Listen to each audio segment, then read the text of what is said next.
Hello, नमस्कार, स्वागत है आप सभी का एक बार फिर से एवन बैंकिंग क्लासेस के ऑफिशियल यूट्यूब प्लेटफॉर्म पर। और पुनः आप सभी का हार्दिक अभिनंदन है संडे मॉक टेस्ट सॉल्यूशन की श्रृंखला में, जिसमें आज हम करने वाले हैं मॉक टेस्ट नंबर 178 का सॉल्यूशन। ठीक है, तो भैया एसबीआई क्लर्क के लिए डिजाइन था ये मॉक टेस्ट, है ना। तो आइए देखते हैं क्या क्या शानदार चीजें थी रीजनिंग के सेगमेंट में और किस तरह से उसको हमको उड़ा देना था एकदम गोली की तरह। ठीक है, चलो तो सबसे पहला ही जो सेगमेंट है वो हमारे सामने रीजनिंग का ही खुल करके आ जाता है ना। तो आओ देखते हैं क्या है पहला सवाल। तो पहला सवाल जो हमारे सामने है भैया वो ऑर्डर एंड रैंकिंग का सवाल है ना। ऑर्डर एंड रैंकिंग का सवाल है पहला वाला ही। तो आइए देखते हैं क्या कह रहा है। कह रहा है 6 पर्सन है, उनके नाम दे दिए हैं और ये लोग क्या करते हैं, डिफरेंट डिफरेंट वेट के हैं। ठीक है, तो चलो भैया अगर 6 पर्सन है तो सबसे पहले तो एक डायग्राम बना लिया जाए 6 पर्सन को रखने के लिए, है ना। आ जाओ रख देते हैं। ठीक है, आइए 1 2 3 4 और ये 5 हो। 6 5 4 3 2 और ये 1 हो। ठीक है, आ जाओ रखते हैं। क्या कह रहा है सुनो ध्यान से।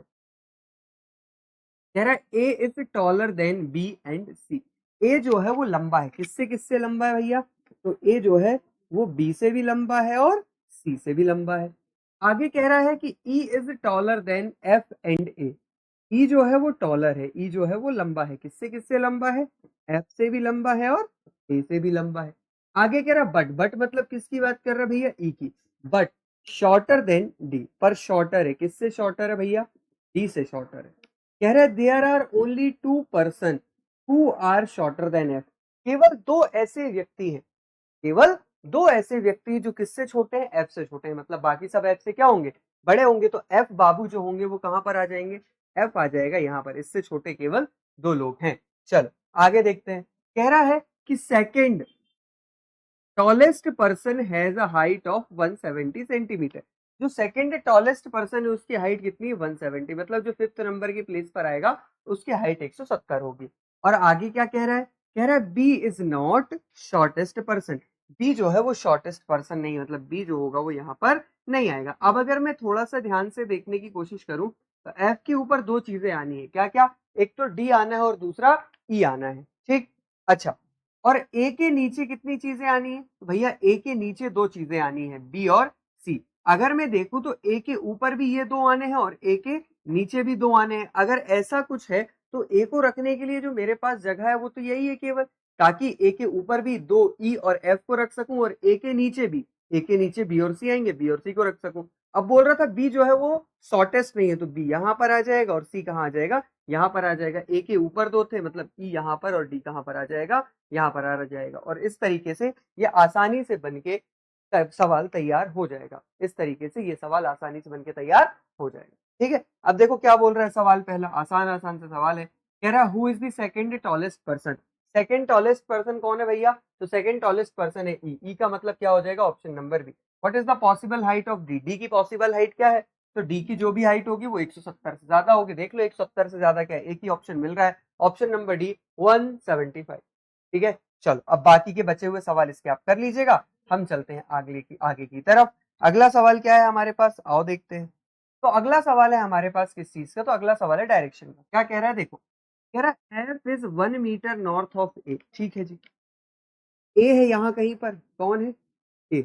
यहाँ कहीं पर ए है और इससे 1 मीटर नॉर्थ की तरफ यहाँ कहीं पर कौन है, यहाँ कहीं पर एफ है। ठीक है, आगे क्या कह रहा है, कह रहा है सी इज 3 मीटर ईस्ट ऑफ ए। जो सी है ना वो ईस्ट की तरफ है, किससे, ए से 3 मीटर ईस्ट की तरफ है। ठीक, इसके बाद क्या कह रहा है, कह रहा है B is 2 metre north of C. जो बी है ना वो 2 मीटर नॉर्थ की तरफ है, किससे, सी से। तो यहाँ कहीं पर बी आ जाएगा, क्या आ जाएगा, बी 2 मीटर आ जाएगा। आगे क्या कह रहा था, आगे कह रहा था कि D is 1 metre west of B. इस बी से 1 मीटर वेस्ट की तरफ, 1 मीटर वेस्ट की तरफ कौन है, यहाँ कहीं पर, यहाँ कहीं पर है भैया डी, सॉरी डी। कौन है यहाँ पर, डी है। कौन है यहाँ पर, डी है। और इसकी जो वो है डिस्टेंस वो कितनी है, 1 मीटर है। आगे क्या बोल रहा है, कह रहा है D is 4 metre north of E. ये जो डी है ना ये 4 मीटर नॉर्थ की तरफ है, किससे 4 मीटर नॉर्थ की तरफ है भैया, ये 4 मीटर नॉर्थ की तरफ है ई से। ये 4 मीटर नॉर्थ की तरफ है, किससे, ई से। अब देखो ये 2 था तो इसके नीचे लाना पड़ेगा, यहाँ कहीं पर कौन हो जाएगा, यहाँ कहीं पर ई हो जाएगा। ये भी 2 मीटर है, यहाँ से यहाँ भी 2 मीटर है, और ऊपर कौन था, ये तो डी था। बस बात खत्म। इस तरीके से अरेंजमेंट बन जाएगा आराम से, इस तरीके से डायग्राम इसका बन जाएगा। अब आगे देखो क्या बोल रहा है, कह रहा what is the shortest distance between E and B. E कहाँ पर है भैया, ई मुझे दिख रहा है यहाँ पर, और बी कहाँ दिख रहा है, ये। मतलब कि मुझे डिस्टेंस कौन सी निकालनी है, मुझे डिस्टेंस निकालनी है ये वाली, है ना, ये वाली डिस्टेंस निकालनी है। तो अगर इसके लिए मैं हाइट की बात करूं तो हाइट कितनी है, 2 और 2 4, मतलब 4 का स्क्वायर करना पड़ेगा तो 16 आ जाएगा, प्लस भैया बेस कितना है इसका, तो 1, 1 का स्क्वायर कितना होता है भैया, 1 ही होता है, आया ना। इन दोनों को ऐड करेंगे कितना आएगा, √17। क्या कहीं मिल रहा है, बिल्कुल ऑप्शन नंबर ए इस सवाल का बिल्कुल सही जवाब हो जाएगा। ठीक है, इसके बाद कह रहा what is the shortest distance between A and D. A और डी के बीच की छोटी दूरी बताना है, तो भैया ए ये है और डी कहाँ पर है, ये है। ठीक है, अब इनके बीच की अगर न्यूनतम डिस्टेंस बताना है तो 2 तो हाइट हो गई इनकी, तो 2 का स्क्वायर भैया कितना हो जाता है, 4, प्लस 3 में से ये 1 को माइनस करूंगा तो 2 बचेगा, तो ये भी कितना हो जाएगा, 4, तो मतलब √8। तो ये क्या हो जाएगा, आंसर हो जाएगा। तो आंसर क्या है भैया, ऑप्शन नंबर बी, √8। ठीक है, चल आगे बढ़ते, अगला सवाल देखते क्या कह रहा है, सुनो। कहाँ है भैया अगला सवाल, ढूंढो, ये है अगला सवाल। किस चीज का सवाल है, तो ये भी हमारे पास एक सवाल है सिटिंग अरेंजमेंट का। क्या कह रहा है, सुनो। कह रहा है 8 पर्सन है, उनके नाम दे दिए गए हैं, और ये लोग एक सर्कुलर टेबल के चारों ओर बैठे हैं, और देखते कहाँ है, सेंटर की तरफ पर। सेम ऑर्डर में हो ये जरूरी नहीं है। जब इतनी चीजें मैंने पढ़ ली तो आ जाओ फटाक से सर्कल का डायग्राम बना लेते हैं हम। का डायग्राम, सर्कल का डायग्राम फटाक से बना लेते हैं। ठीक है, एक सर्कल ये बना लिया मैंने। ठीक है, एक और बना लेता हूँ, जरूरत पड़ेगी तो उस पर भी रख लूंगा। ठीक है, आओ देखो, सुनना ध्यान से। अब 8 लोग थे तो 8 बना लीजिए, 1 2 3 4 5 6 7 और ये 8, 1 2 3 4 5 6 7 और ये। ठीक है, आ जाओ अब चलते हैं आगे, पढ़ते हैं सवाल को। क्या बोल रहा है सवाल हमारे साथ, कह रहा है C sit second to the right of D. ठीक है जी, जो डी है ना, डी से सेकेंड टू द राइट पे कौन है, सी है, बहुत अच्छी बात है। आगे कह रहा है 2 person sit between C and E. C और ई के बीच में 2 पर्सन बैठे, ये भी बहुत अच्छी बात है, सी और ई के बीच में 2 पर्सन बैठे।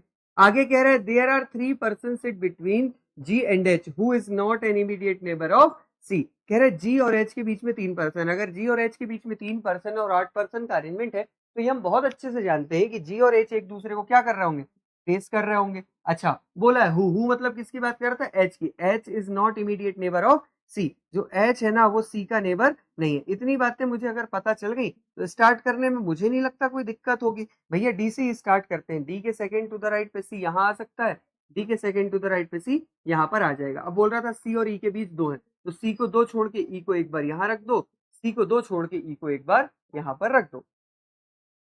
आगे क्या कह रहा था, कह रहा था जी और एच एक दूसरे के आमने सामने। ठीक है, और साथ में क्या है, तो भैया जो एच है ना वो सी का नेबर नहीं है। देखो, अगर आमने सामने रखना है तो मेरे पास यही दोनों जगह है जहां पर मैं जी और एच को रख सकता हूँ।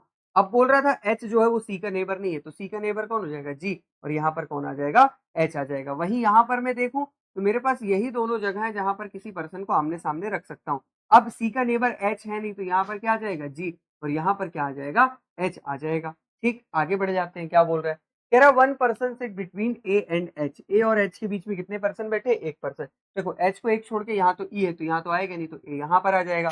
एच को 1 छोड़ के यहाँ ई है, तो यहाँ पर क्या आ जाएगा, ए आ जाएगा, हो गया। आगे क्या बोल रहा था, कह रहा था B is not an immediate neighbour of E.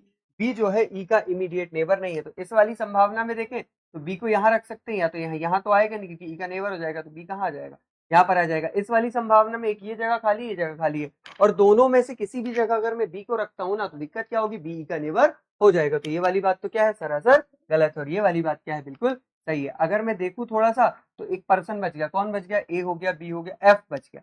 F बच गया तो एफ यहाँ पर आ जाएगा। ये आराम से डायग्राम बन के हमारा तैयार हो जाएगा। क्या कह रहा है पहला सवाल, आओ देखते हैं। कह रहा who sit third to the right of D. D के थर्ड टू द राइट पे कौन बैठा है भैया, ए बैठा है। आंसर क्या होगा, आंसर होगा ऑप्शन नंबर बी। कह रहा how many person sit between B and D. B और डी के बीच में कितने पर्सन बैठे हैं, तो भैया बी के लेफ्ट से कर लो, राइट से कर लो, डी के लेफ्ट से कर लो, राइट से कर लो, 3 पर्सन बैठे हैं, तो आंसर क्या होगा, आंसर हो जाएगा भैया ऑप्शन नंबर C3। क्लियर। चलो अब बाकी के सवाल आप लोग कर लीजिएगा, इसके आसान है, कुछ भी नहीं है। इसके बाद सवाल है भैया कोडिंग डिकोडिंग का। आओ, तो कोडिंग डिकोडिंग में करना क्या होता है आप बहुत अच्छे से जानते हैं। कोडिंग डिकोडिंग के सवाल में आपको केवल और केवल कॉमन फैक्टर ढूंढना होता है। जैसे यहाँ किसका कोड बोला है, बोला अलोंग का कोड बता दो, तो आओ ढूंढो अलोंग है कहाँ कहाँ पर, देखो अलोंग कहाँ कहाँ पर दिख रहा है। अलोंग मुझे दिख रहा है एक तो फर्स्ट लाइन में ये, और कहाँ दिख रहा है, और दिख रहा है थर्ड लाइन में ये। तो अलोंग का जो कोड होगा इन दोनों लाइनों में कॉमन होगा। क्या एक्स यू आई यहाँ कॉमन है, नहीं एक्स यू आई तो नहीं होगा। क्या डी यू आई यहाँ कॉमन है, नहीं होगा। वाई यू आई यहाँ कॉमन है, नहीं होगा। भैया ए यू आई, बिल्कुल ए यू आई यहाँ पर भी है, यहाँ पर भी है, तो अगेन का जो कोड होगा वो क्या हो जाएगा, अगेन का कोड हो जाएगा ए यू आई, बस बात खत्म। अब बोल रहा है जी यू आई किसका कोड है, तो आओ जी यू आई किसका कोड है देख लेते हैं। जी यू आई किसका कोड है देख लेते हैं, मिटा ले थोड़ा सा पहले इसको, देख लेते हैं इसको कि जी यू आई किसका कोड है। ठीक है, पहले हमको वर्ड दिया था तो उसका कोड निकालना था, कोड दिया तो वर्ड निकालना है, बात सेम है। ठीक है, जी यू आई कहाँ दिख रहा है मुझे, यहाँ पर दिख रहा है, मतलब थर्ड लाइन में, इसके अलावा कहीं दिख रहा। तो ऐसा वर्ड जो केवल ऐसा वर्ड जो केवल सेकंड लाइन में, सेकंड लाइन में दिख रहा है जी यू आई, तो ऐसा वर्ड जो केवल सेकंड लाइन में वो हमारा आंसर हो जाएगा। अब देखो केयर, केयर मुझे यहाँ पर दिख रहा है और केयर यहाँ पर भी दिख रहा है, केयर तो होगा नहीं। ट्रुथ, ट्रुथ कहीं दिख रहा है क्या आपको, नहीं ट्रुथ कहीं नहीं दिख रहा, तो ट्रुथ हो सकता है, पर इतने से ही काम नहीं चलेगा, आगे भी देखो क्या और कोई वर्ड ऐसा है जो केवल इसी लाइन में। तो देखो टेल तो यहाँ पर है, यहाँ पर है, तो टेल भी आंसर होगा। विथ, अब देखो विथ कहीं नहीं है, तो भैया ट्रुथ और विथ दोनों इसके लिए वर्ड यूज हो सकते हैं जीयूआई के लिए, तो आंसर क्या होगा मेरा, आंसर क्या होगा मेरा भैया, देखो ट्रुथ और विथ दोनों दिए हैं, दोनों दिए, तो आंसर होगा option number E, can't be determine. ठीक है, चल अब आगे के सवाल बाकी आप कर जाइएगा, हम चलते हैं अगले सेगमेंट में। ठीक है, अगला सवाल क्या है हमारे पास, तो 16 to 20 क्या कह रहा है भैया, ये एक सवाल है किसका, ये एक सवाल है हमारे पास डिजिट सीरीज का। कह रहा how many such even number are there which are immediately followed by an even number and immediately preceded by an odd number। कह रहा है इतने ऐसे कितने इवन नंबर है इस श्रृंखला में जिनके तुरंत बाद क्या है कोई इवन नंबर है और उसके तुरंत पहले क्या है कोई ऑड नंबर है। तो लगातार दो इवन नंबर जहां मिले वहां गाड़ी रोक देना। देखो लगातार दो इवन नंबर यहाँ से तो यहाँ नहीं मिल रहा है, 6 मिला नहीं मिला, आगे 2 नहीं भैया, 8 1 नहीं होगा, 6 के बाद 3 है नहीं होगा, 4 के बाद 2, ये देखो ये मिल गया, क्या मिल गया 3 4 और 2 का पेयर मिल गया। मतलब 4 एक इवन नंबर के तुरंत बाद एक इवन नंबर 2 हो गया और इवन नंबर के तुरंत पहले एक ऑड नंबर 3 हो गया। आगे देख लो भैया 2 के बाद नहीं है, उसके बाद 8 के बाद भी नहीं है, इसके बाद 6 नहीं है, 2 नहीं है, 4 नहीं है, 8 ये मिला, एक 9 8 और 2 मिला। इवन नंबर के तुरंत पहले ऑड नंबर, इवन नंबर के तुरंत बाद ऑड इवन नंबर। ठीक है, तो दो पेयर मिले तो आंसर क्या होगा, आंसर होगा ऑप्शन नंबर ए, बस बात। ठीक है, अब इसके भी 4 सवाल आप लगा जाइएगा बाकी के, और कोई दिक्कत इसमें नहीं है, आसानी होती है, कुछ भी नहीं होता है ना। हम चलते हैं अगले सेगमेंट में। अगला सेगमेंट क्या है हमारे पास मेरे भाई, तो अगला सेगमेंट है हमारे पास 21 से 25 और ये सवाल क्या है, तो ये सवाल है हमारे पास पजल का। किसका सवाल है, पजल का सवाल है। अब पजल क्या कह रही है, आओ पढ़ते हैं ध्यान से। कह रहा है 8 पीपल हैं, उनके नाम दे दिए गए हैं और ये लोग क्रिकेट खेलते हैं, क्रिकेट टूर्नामेंट खेलते हैं 8 डिफरेंट मंथ में। ठीक है, वो महीने कौन कौन से, तो अप्रैल मई जून जुलाई अगस्त सितंबर और अक्टूबर के साथ नवंबर और दिसंबर। तो ठीक है, जब मुझे पता चल गया कि ये कौन सी पजल है, ये पजल है भैया मंथ बेस्ड, तो आओ सबसे पहले तो डायग्राम बना लेते हैं। मंथ बेस्ड पजल का सबसे पहले तो डायग्राम बना लेते हैं। ठीक है, आ जाओ देखते हैं, 1 2 3 4 5 6 और ये 7। ठीक है, आओ अब बनाते हैं आगे। कौन कौन से महीने हैं, तो अप्रैल है, एपी लिख लीजिए आप केवल। उसके बाद मई है, फिर क्या है भैया, मई के बाद जून है, फिर जुलाई है, जुलाई के बाद क्या है सितंबर है, ओके, अक्टूबर है, नवंबर है और दिसंबर। अगर मैं देखूं तो अप्रैल में 30 दिन होते हैं, मई में 31 दिन होते हैं, जून में 30 दिन होते हैं, जुलाई में 31 दिन होते हैं, सितंबर में 31 दिन होते हैं, सॉरी सितंबर में 30 दिन होते हैं। कितने होते हैं, 30 दिन। चलो अक्टूबर में 31 होते हैं, नवंबर में 30 होते हैं, दिसंबर में 31 होते हैं। ठीक है, आ जाओ आगे देखते हैं आगे क्या बोल रहा है। ठीक है, 2 संभावनाएं ले लेते हैं, अगर जरूरत पड़ी तो बना लेंगे। ठीक है, आओ। कह रहा है S has tournament in the month of 30 days. S का उस महीने टूर्नामेंट है जिसमें दिनों की संख्या कितनी है, 30। ठीक है, कह रहा है T has a tournament before R. T का जो टूर्नामेंट है ना वो किसके पहले है, आर के पहले है।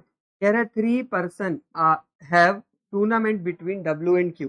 डब्ल्यू और क्यू के बीच में 3 पर्सन का टूर्नामेंट है। इसके बाद क्या बोल रहा है, कह रहा है P has tournament immediately before V. P का जो टूर्नामेंट है वो वी के कहां पर है, टूर्नामेंट पहले है। कह रहा हु मतलब किसकी बात कर रहा है, वी की। Who has tournament before W. जो वी का टूर्नामेंट है ना वो किसके पहले है, डब्ल्यू के पहले है। ठीक है, आओ। कह रहा है 2 people have a tournament between W and R. W और आर के बीच में कितने लोगों का टूर्नामेंट है, 2 लोगों का टूर्नामेंट है। आगे कह रहा है हु मतलब किसकी बात कर रहा है, आर की। Who does not have tournament in December. R का जो टूर्नामेंट है वो दिसंबर में नहीं है, मतलब आर जो होगा वो दिसंबर में नहीं आएगा। आगे क्या कह रहा है, कह रहा है Q has tournament before June. Q का जो टूर्नामेंट है वो जून से पहले है। अगर क्यू का टूर्नामेंट जून से पहले तो क्यू का टूर्नामेंट या तो मई में होगा या तो अप्रैल में होगा। और अगर ऐसा है तो क्यू और डब्ल्यू के बीच में 3 पर्सन यहाँ पर आ जाएंगे। क्यू और डब्ल्यू के बीच में 3 पर्सन यहाँ पर आ जाएंगे। ये वाली बात हमने कर ली। कह रहा था डब्ल्यू और आर के बीच में कितने हैं, 2, तो आर यहाँ पर आ गया। डब्ल्यू और आर के बीच में 2 है, आर यहाँ पर आ गया। ये वाली बात भी हमने कर ली। आर के ऊपर टी था तो इस वाली में तो संभावना ही नहीं आर के ऊपर टी को रख दो, तो टी कहाँ आ जाएगा, यहाँ पर आ जाएगा। अब बोला था डब्ल्यू के ऊपर है कौन कौन, वी और पी, और वी जो है उसके तुरंत ऊपर पी है, तो पी यहाँ आ गया, वी यहाँ पर आ गया। आर जो है सबसे नीचे नहीं आएगा, तो आर तो अच्छा ऊपर आ चुका है। आगे क्या कह रहा था, आगे कह रहा था कि एस का जो जन्म है वो 30 दिन वाले महीने में हुआ। तो एस का जन्म कब होगा भैया, नवंबर में। एक कोई पर्सन बचा है, कौन बचा है, पी हो गया, क्यू हो गया, पी बचा है, एक पी हो गया, क्यू हो गया, आर एस टी यू बचा हुआ। तो यू कहां पर आ जाएगा, यू सबसे नीचे आ जाएगा। और इस तरीके से अरेंजमेंट बन के आसानी से तैयार हो जाए। कितना टाइम लगता भाई, मुश्किल से 1 मिनट नहीं लगता, है ना। चलो आ जाओ देखते हैं। कह रहा है how many of them have tournament after P. P के बाद कितने लोगों का टूर्नामेंट है, तो 4 लोगों का टूर्नामेंट है। 4 दैट मीन्स की क्या होगा, ऑप्शन नंबर ए। कह रहा हु हैज टूर्नामेंट इन नवंबर। नवंबर में किसका टूर्नामेंट है, एस का है। एस मतलब कि ऑप्शन नंबर डी। बस बात खल्लास खत्म। ठीक है, चल आगे बढ़ते हैं, अगला सवाल देखते हैं। अगला सवाल क्या कह रहा है, आओ। अगला सेगमेंट क्या है हमारे पास, आइए देखते हैं। चलो अगला सेगमेंट है 26 से 28। हमारे पास क्या भैया, ये है सिलोजिज्म। और बताना क्या है, तो बताना है हमको कौन से conclusion variant in known form fact seem to be true बताना है। ठीक है, चलो अच्छी बात, ट्रू बताना है, कोई दिक्कत नहीं। बताते हैं, देखना ध्यान से। कह रहा है only a few A are B, मतलब some A are B but some A are not B. Some A are B but some A are not B. इसके बाद क्या कह रहा है, इसके बाद कह रहा है, इसके बाद कह रहा है कि ऑल बी आर सी, सारे के सारे जो बी हैं वो क्या हैं भैया, सारे के सारे जो बी हैं वो सी हैं। इस तरीके कुछ वेन डायग्राम बन जाएगा। आगे कह रहा है सम ए आर नॉट बी, कुछ जो ए है वो बी नहीं है। तो बिल्कुल भैया ए और बी का ओनली अ फ्यू का रिलेशन है, मतलब सम ए आर बी। ए का जो ये वाला भाग है वो बी है, बट ये वाला भाग जो है वो बी नहीं है। तो बिल्कुल बात क्या हो जाएगी, सही हो जाएगी। तो पहली वाली बात तो क्या है, बिल्कुल सही है। कह रहा all A being C is a possibility, सारे के सारे जो ए है इस सी के अंदर जा सकते हैं, सी संभावना है भैया। ए का इतना पार्ट तो ऑलरेडी सी के अंदर है, बाकी बचा वाला जो ए का पार्ट है वो चाहे तो चला जाए, ना चाहे तो ना जाए। जाना चाह रहा है तो मैंने कहा भेज दो, क्या ही दिक्कत है तुमको। तो दोनों सही होने के कारण आंसर क्या होगा, आंसर होगा ऑप्शन नंबर ई, बोथ फॉलो। ठीक है, चल अगला सवाल क्या है हमारे पास। अगला सवाल है ऑल ब्लू आर ग्रीन, सारे के सारे जो ब्लू है ना वो क्या है, ग्रीन। सारे के सारे जो ब्लू है वो क्या है भैया, सारे के सारे जो ब्लू है वो क्या है, ग्रीन।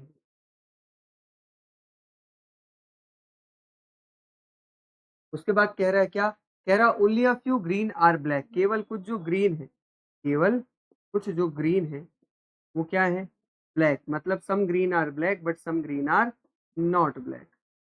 ठीक है, चलो आगे क्या कह रहा है, कह रहा all black being green is a possibility, सारे के सारे जो ब्लैक है ग्रीन के अंदर जा सकते हैं, संभावना है। तो भैया ब्लैक का इतना पार्ट तो ऑलरेडी इसके अंदर है, इतना पार्ट तो ऑलरेडी कॉमन है ब्लैक और ग्रीन का। ये वाला जो बचा वाला भाग है, चाहे तो चला जाए, ना चाहे तो ना जाए, जाना चाह रहा है तो भेज दो, क्या ही दिक्कत है, बात क्या है, बिल्कुल सही है। कह रहा है सम ग्रीन इज ब्लू, कुछ जो ग्रीन है उनको ब्लू के नाम से आता है, ग्रीन के कुछ हिस्से को ब्लू के नाम से जाना जाता है। तो बिल्कुल बात ये भी क्या होगी, सही होगी। तो दोनों बातें सही होने के कारण आंसर क्या हो जाएगा, आंसर हो जाएगा मेरे भाई ऑप्शन नंबर ई, बोथ कंक्लूजन फॉलो। ठीक है, ऑप्शन नंबर ई, बोथ कंक्लूजन फॉलो, ये हो जाएगा। ठीक है, 28 का गलती से लगा दिया है ना, चलो कोई बात नहीं। कह रहा ऑल पी आर क्यू, सारे के सारे जो पी हैं वो क्या है भैया, सारे के सारे जो पी हैं वो क्या है, वो क्यू है। इसके बाद क्या कह रहा है, इसके बाद कह रहा है कि ऑल क्यू आर एस, सारे के सारे क्यू जो है वो क्या है, आर है। ठीक है, कह रहा all P being R is a possibility. अरे भैया सारे के सारे पी तो ऑलरेडी आर है, तो इस चीज की संभावना क्यों व्यक्त करोगे, बात क्या हो जाएगी, गलत। कह रहा ऑल आर आर क्यू, सारे के सारे आर जो है वो क्यू के अंदर, नहीं भैया बात क्या है, गलत। दोनों बातें गलत होने के कारण आंसर क्या होगा, आंसर होगा option number D, neither conclusion first nor second follow. Answer क्या हो जाएगा, आंसर हो जाएगा D, neither conclusion first nor second follow. ठीक है, चल क्लियर है इतनी कहानी क्या। आ जाओ अब अगले सेगमेंट पे चलते हैं। अगला सेगमेंट क्या था भैया हमारे पास, तो अगला सेगमेंट था हमारे पास इनइक्वालिटीज का। और ये क्या क्या रहा था भैया, बताना क्या था हमको इसमें, इसमें हमको बताना था दीज स्टेटमेंट फॉलोज, अच्छा फॉलोज बताना है, ठीक है कोई दिक्कत नहीं। ठीक है, आ जाओ बता देते हैं। सबसे पहले कहाँ से कहाँ जाना है, ओ से बी जाना है। ओ कहाँ पर है, ओ यहाँ पर है, और बी कहाँ पर है, बी यहाँ पर है। ठीक, ओ से बी जाना है, कैसे जाएंगे, तो ओ से बी जाने के लिए सबसे पहले ओ से मुझे कहाँ जाना पड़ेगा, तो डायरेक्ट एस और सी यहाँ मिल रहे हैं क्या, नहीं मिल रहे, मतलब इस वाली स्टेटमेंट का सहारा तो लेना पड़ेगा। अगर लेना पड़ेगा तो ओ से पहले पी जाऊंगा, पी से फिर कहाँ जाऊंगा, पी से एस जाऊंगा, और एस से कहाँ जाऊंगा, एस से जाऊंगा वी। अब जब हम पी से ओ से पी जा रहे हैं या पी से एस जा रहे हैं, फॉरवर्ड डायरेक्शन चल रहे हैं, और उसके बाद जब एस से बी आ रहे हैं तो कौन सा डायरेक्शन आ रहे हैं, बैकवर्ड डायरेक्शन। तो ध्यान रखना भैया, ओ से पी गया तो क्या क्या मिला सिंबल भैया, ग्रेटर देन मिला, ग्रेटर देन और इक्वल्स टू मिला। उसके बाद पी से जब एस गए तो क्या मिला, इक्वल्स टू, और उसके बाद ग्रेटर देन। और जब एस से वी गए तो बैकवर्ड डायरेक्शन में जाने के कारण ये जो लेस देन है वो क्या हो जाएगा, पलट के ग्रेटर देन, और इनके बीच का रिजल्टेंट क्या होगा, ग्रेटर देन। तो बात क्या है, पहली वाली बिल्कुल सही है। अगला क्या है, अगली बात क्या बोल रहा है, सुनो ध्यान से, देखो उसकी बात को समझो। अगली बात वो ये बोल रहा है कि आपको जाना है कहां से कहां तक, टी से सी तक। ठीक, टी से सी तक जाना है, और टी से सी तक जाने का जो रास्ता है वो क्या है, तो टी से पहले मुझे जाना पड़ेगा कहां तक, टी से पहले मैं जाऊंगा, टी से पहले जाना पड़ेगा मुझे कहा, टी से पहले जाना पड़ेगा टी से पी जाना पड़ेगा, नहीं टी से, हाँ टी से पी जाना पड़ेगा। टी से पी जाएंगे, फिर पी से कहाँ जाएंगे भैया, पी से जाएंगे हम, पी से जाएंगे हम कहाँ पर, पी से जाएंगे एस तक, और एस से कहाँ जाएंगे, एस से सी जाएंगे। अब देखो जैसे ही मैं निकला ना तो टी की तरफ जो मुंह था सिंबल का वो खुला था, यहाँ तो बंद है, बात क्या है, गलत। इतने देख के गलत, क्योंकि भैया टी यहाँ पर कहीं ना कहीं बड़ा होना दिखा रहा है कि टी जो है वो क्या है, बड़ा, और यहाँ पर क्या हो रहा है कि टी छोटा हो जाएगा, नहीं ऐसा तो नहीं हो सकता, कभी संभव ही नहीं है। तो बस बात इतना देख के क्या कर दिया हमने, गलत कर दिया। अब आगे की कहानी अगर देखें तो और क्या दिया है हमको, और देखते हैं। अगला क्या कह रहा है, कह रहा है आर और एस के बीच का रिलेशन बता दो। आर कहाँ है भैया, आर यहाँ पर है, और एस कहाँ पर है, एस यहाँ पर है। आर से एस जाने के लिए मुझे क्या करना पड़ेगा, आर से पी जाऊंगा और पी से एस जाऊंगा, इनके बीच का रिलेशन क्या मिलेगा, तो क्या क्या है भैया, ग्रेटर देन और इक्वल टू है। आर से पी जाने में और पी से एस जाने में इक्वल्स टू मिल रहा है और ग्रेटर देन मिल रहा है, इनके बीच का रिजल्टेंट ग्रेटर देन होना चाहिए। यहाँ पर क्या है, यहाँ पर ग्रेटर देन और इक्वल्स टू है, तो बात क्या हो जाएगी, गलत। तो आंसर क्या होगा, आंसर होगा option number B, only conclusion second, only conclusion first follows. ठीक है, अब उसके बाद यू से जे जाना था। यू कहां पर है, देखो यहां पर, और जे कहां पर है, यहां पर। ठीक है, यू मुझे ये दिख गया और जे कहां दिख गया, ये दिख गया। दोनों के बीच का मीडिएटर पॉइंट कौन सा है बताओगे, दोनों के बीच का मीडिएटर पॉइंट कौन सा है बताओगे, दोनों के बीच का मीडिएटर पॉइंट है ए। तो पहले यू से ए जाना पड़ेगा और फिर ए से कहां जाना पड़ेगा, जे। और जैसे ही ए से आगे बढ़ा तो मुझे दिख गए दो अपोजिट सिंबल, तो बात क्या हो जाएगी, गलत। इतना देख के हम क्या कर सकते हैं, गलत कर सकते हैं। ठीक है, उसके बाद अब कहां से कहां जाना है, तो हमको जाना है आई से बी तक, आई से बी तक। आई कहां पर है, यहाँ पर, और बी कहां पर है, यहाँ पर। आई से ए जाना पड़ेगा और ए से कहां जाऊंगा, बी जाऊंगा। ठीक है, आई से ए और ए से बी। अब जैसे ही आई से ए जाऊंगा ना तो मुझे ग्रेटर देन और इक्वल्स टू मिल रहा है और ग्रेटर देन मिल रहा है, और मुझे ये पता है कि इनका रिजल्टेंट ग्रेटर देन ही आएगा अगर ग्रेटर देन आ गया बीच में। तो अगर ऐसा है तो ये इक्वल्स टू क्या कर रहा है, बात ये भी क्या है, गलत, दोनों बातें क्या हो गई, गलत हो गई अभी तक। अब जे से कहाँ जाना था, डब्ल्यू जाना था। जे से डब्ल्यू जाना था, कैसे जाएंगे देखो आओ।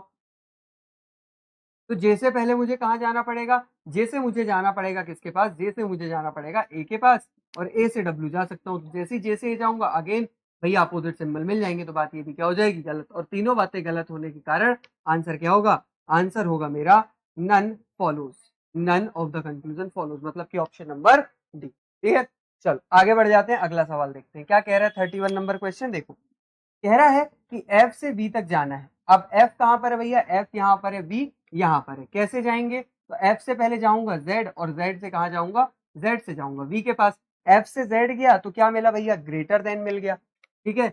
और Z से V गया तो ग्रेटर देन मिल गया, ग्रेटर देन और इक्वल्स टू मिल गया, तो इनका रिजल्टेंट ग्रेटर देन क्या दिख रहा है, बिल्कुल बात क्या है, सही। अब T से कहां जाना है मुझे, T से जाना है M के पास। तो T से कहां आऊंगा, पहले Z आऊंगा, और फिर Z से कहां आऊंगा, Z से आऊंगा M की तरफ। अब T से Z आ रहा हूँ, T से Z आ रहा हूं तो भी बैकवर्ड डायरेक्शन आ रहा हूं, और भैया जब मैं Z से M आ रहा हूं तो भी बैकवर्ड डायरेक्शन में आ रहा हूं। T से जैसे ही हम Z की तरफ बढ़ रहे हैं तो क्या मिल रहा है, ग्रेटर देन, लेस देन मिल रहा है, तो ये क्या हो जाएगा, ग्रेटर देन। यहाँ पर लेस देन और इक्वल्स टू ये क्या हो जाएगा, ग्रेटर देन और इक्वल्स टू, यहाँ पर लेस देन ये क्या हो जाएगा, ग्रेटर देन। और उसके बाद Z से जब हम M की तरफ आ रहे हैं तो ये जो ग्रेटर देन है क्या हो जा रहा है, लेस देन, और ये अपोजिट सिंबल होने के कारण बात क्या हो जाएगी, गलत हो जाएगी। अब मुझे कहां से कहां जाना है, ए से जाना है वाई तक, ए से जाना है कहां, वाई तक, तो कैसे जाएंगे आओ देखते हैं। ए से जाना है वाई तक तो कैसे जाएंगे आओ देखते हैं। भैया ए कहां पर दिख रहा है, ए मुझे दिख रहा है लास्ट स्टेटमेंट में, ए मुझे यहाँ दिख रहा है, और वाई कहाँ दिख रहा है, वाई यहाँ दिख रहा है। तो ए से वाई कैसे जाएंगे, ए से पहले जेड जाएंगे, और जेड से कहाँ जाएंगे, वाई जाएंगे, एक बार बैकवर्ड एक बार फॉरवर्ड। तो जब ए से जेड आ रहे हैं बैकवर्ड डायरेक्शन में आ रहे हैं तो जो ग्रेटर देन है वो क्या हो जाएगा, लेस देन। उसके बाद जेड से वाई जा रहा है फॉरवर्ड डायरेक्शन में तो लेस देन मिल रहा है, लेस देन और इक्वल्स टू मिल रहा है, इनका रिजल्टेंट लेस देन, क्या यहाँ दिख रहा है, बिल्कुल, तो बात क्या हो जाएगी, सही। तो पहला और तीसरा सही होने के कारण आंसर क्या हो जाएगा, आंसर हो जाएगा option number B, both first and third conclusion is true. बात समाप्त, क्लियर हुई इतनी बात। चलो आगे बढ़ते हैं। अगला सवाल क्या है हमारे पास, देखिए अगला सवाल है हमारे पास, अनसर्टेन नंबर ऑफ पर्सन की पजल है। क्या कह रहा है, कह रहा है certain number of person sitting in a row, some of them are facing north and some of them are facing south. ठीक है, कुछ लोग नॉर्थ देख रहे हैं और कुछ लोग कहाँ देख रहे हैं, कुछ लोग साउथ देख रहे हैं। तो ठीक है, आइए बनाते हैं इसको, ठीक है, आइए बना देते हैं इसको। क्या कह रहे हैं देखो,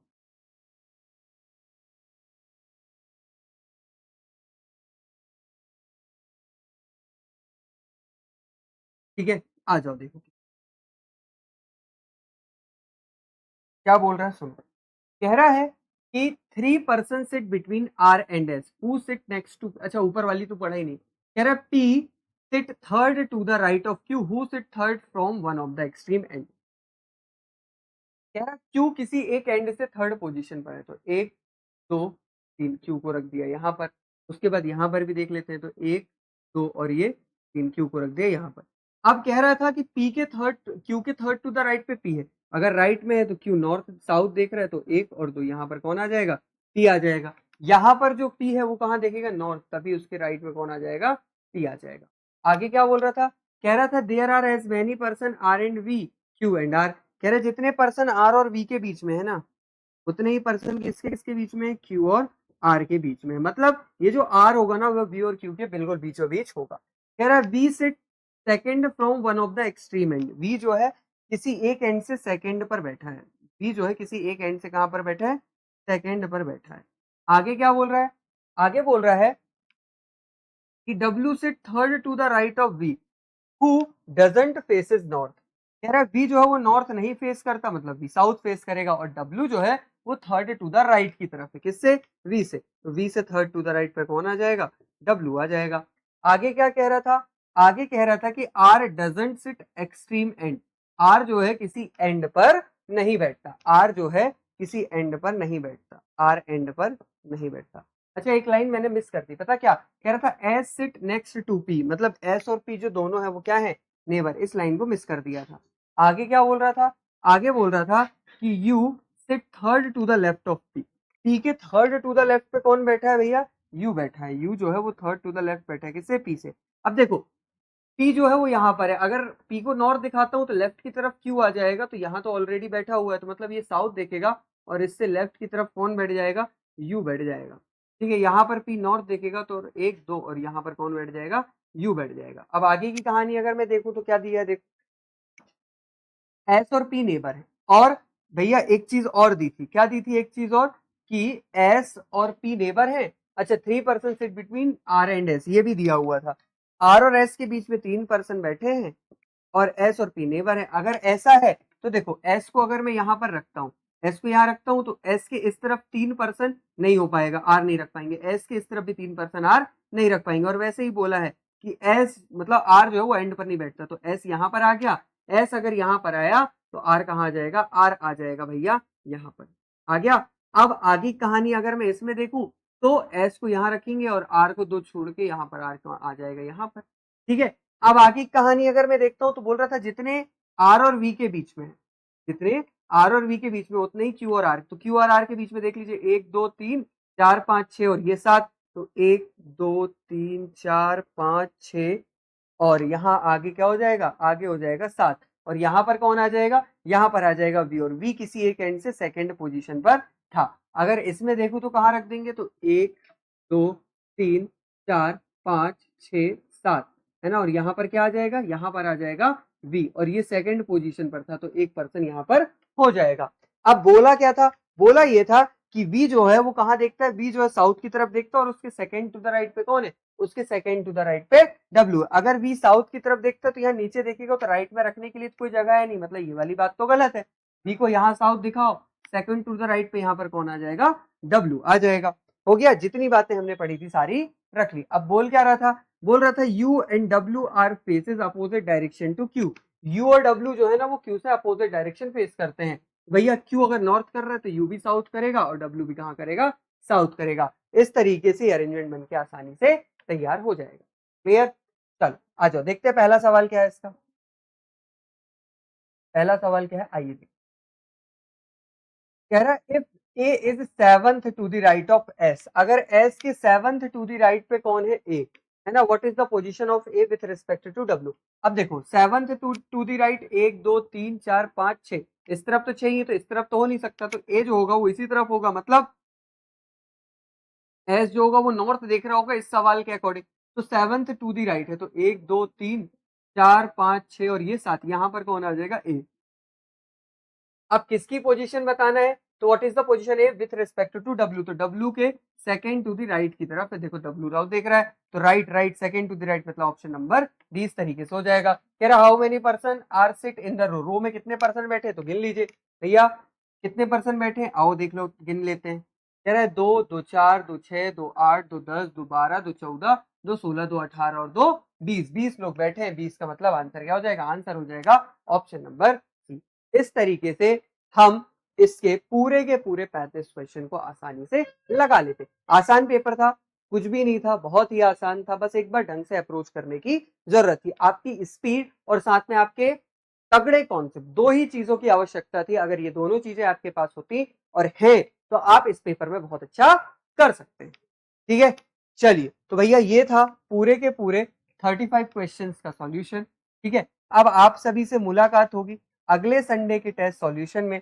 ठीक है, तब तक के लिए आप सभी लोगों का बहुत बहुत धन्यवाद। उससे पहले भैया पिछले मॉक टेस्ट के उभरते हुए सितारे कौन कौन, तो भैया सबसे पहले ऋषभ भैया हैं हमारे, ऋषभ भैया के साथ उनका साथ दे रही है सेकंड पोजीशन पे मोनिका तिवारी, और उसके बाद वैदेही जिस नाम से आप भली भांति चिरपरिचित है ना। तो चलिए आशा करता हूं कि अगली बार जब टेस्ट का सॉल्यूशन मैं करूंगा तो इनकी जगह आपकी तस्वीर हो। ठीक है, चलिए तो फिर आप सभी से मिलते हैं अगले टेस्ट के सॉल्यूशन में। तब तक के लिए आप सभी लोगों का बहुत बहुत धन्यवाद। Thank you so much.